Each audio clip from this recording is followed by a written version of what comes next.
আমরা পরীক্ষা দিলে ফেল করি, আর ফেল করবোই না কেন? কারণ আমরা তো পড়ার সময় পাই না। 365 দিনে 1 বছর, আর 1 বছরের মধ্যে 52 দিনই থাকে শুক্রবার, আর শুক্রবার যদি বাদ দেয় বাকি থাকে 313 দিন। এর মধ্যে শীতকাল, গ্রীষ্মকাল, বর্ষাকাল বাবদ ছুটি থাকে 50 দিন, আর এই 50 দিন যদি বাদ দেয় বাকি থাকে 263 দিন। আর আমরা যদি প্রতিদিন 8 ঘন্টা ঘুমানোর পেছনে ব্যয় করে তাহলে 122 দিন চলে যায়, আর এই 122 দিন বাদ দিলে বাকি থাকে 140 দিন। আবার আমরা যদি প্রতিদিন 1 ঘন্টা করে খেলাধুলার পেছনে ব্যয় করে চলে যায় কয়দিন? 15 দিন, আর বাকি থাকে কয়দিন? 126 দিন। আবার আমরা প্রতিদিন যদি 2 ঘন্টা করে খাওয়া দাওয়া এবং গোসলের পিছনে ব্যয় করে তাহলে চলে যায় কতদিন? 30 দিন, আর এই 30 দিন যদি চলে যায় আর বাকি থাকে কয়দিন? 96 দিন।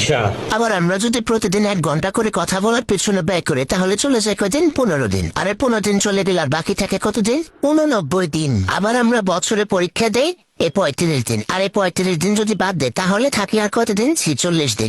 আবার বছরে ঈদ আছে, বিভিন্ন উৎসব আছে, কনসার্ট আছে, এই বাবদ চলে যায় 40 দিন, আর যদি 40 দিন বাদ দিয়ে দেয় আর থাকে কয়দিন? 6 দিন।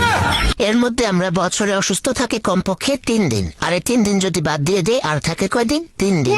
আবার আমরা বছরে ঘুরতে যাই কমপক্ষে 2 দিন, আর এই 2 দিন যদি বাদ দিয়ে দেয় তাহলে থাকে আর 1 দিন। এখন অনেকেই ভাবতে পারেন যে তাহলে আমাদের হাতে পড়ার সময় থাকে 1 দিন, তাহলে জন্মদিন যাবে কোথায়? আর এই জন্মদিন পালন করতে আমাদের চলে যায় 1 দিন। এই জন্য আমাদের হাতে পড়ার আর সময় থাকে না, এই জন্য আমরা পরীক্ষা দিলে ফেল করি।